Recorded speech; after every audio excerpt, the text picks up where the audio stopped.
All right, Corvette LT1 fans. I've got a 96 Corvette here with the LT1 5.7.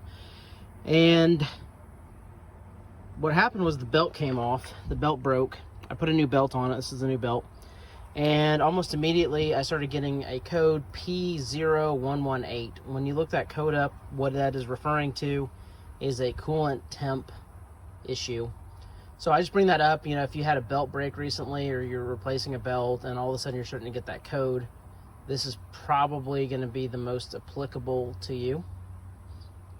So real easy to see what happened here in my case. So obviously I'm on the driver's side of the motor, and if we come down, you can see that sensor. It's right there, and then you can see the wiring for it, which is right here. And so essentially what happened, the belt, when it broke, caught that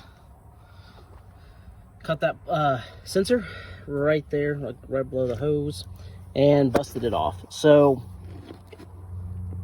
we're gonna have to replace that. I've got the replacement, and I believe a little bit of coolant's gonna leak when you do this. So I've actually let the car sit overnight, so everything's cool, and I'm just gonna do it right here where it sits. But something to be aware of, that you probably want to keep a little bit extra coolant around. These cars, 96 uses Dex Cool. And so essentially what you're going to want to do is get a deep socket. I will come back here in just a minute and tell you the exact size of that socket. And then what we'll do is we'll pop it off, and as quickly as we can, pop it back on, and then we'll top off any coolant that we've lost.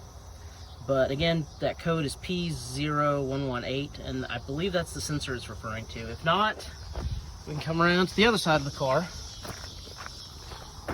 And somewhere over here on the passenger side is supposed to be another sensor. If I had to get, there's one back here. I don't know exactly which one that is. You can see where my finger's pointing back there.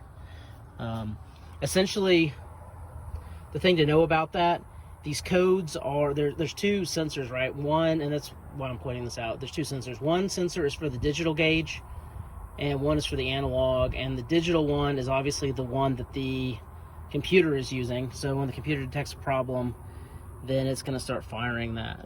Like I said, I believe the other one is this. I just pointed to it a second ago. Let me see if I can find it again.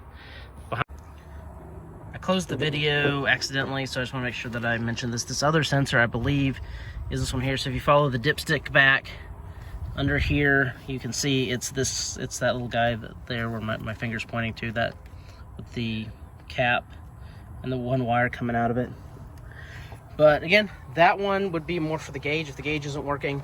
If you're getting an ECU issue, and again from passenger side, you can see there's the sensor there with the wiring laying loose. And I'm going to show you just here in a second what I bought, because there's a couple options in terms of kits and which route you might want to go. All right, so we're back. Here's the new sensor. And what you're going to need is a 19 on this. So basically what I'm going to try to do is I haven't decided if I'm going to do this driver's side or passenger side, but basically I need to get my wrench on here, take this off, and then as quickly as I can, I need to thread this guy on here. Notice that I'm not hooking up the wiring harness or anything like that just yet.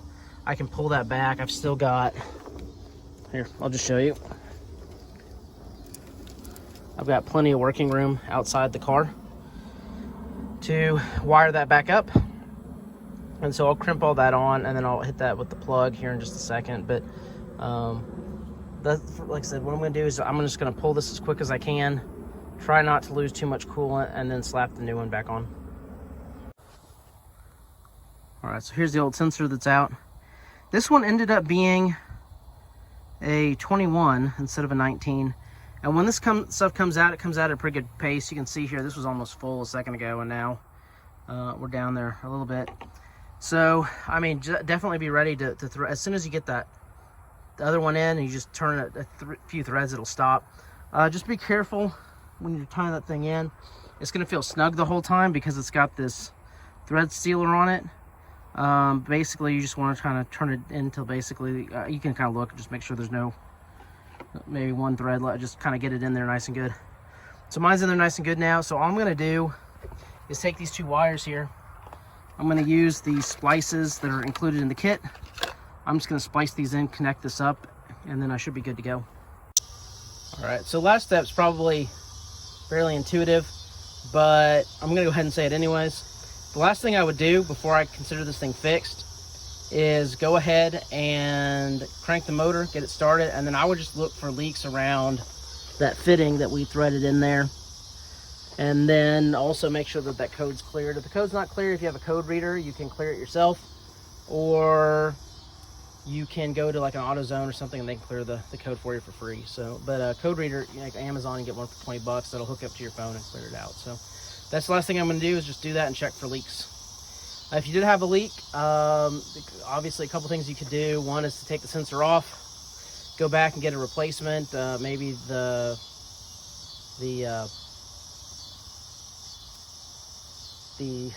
thread locker stuff they put on there wasn't put on well, or you know, you could try to seal it up yourself, add some thread sealer on it, something like that.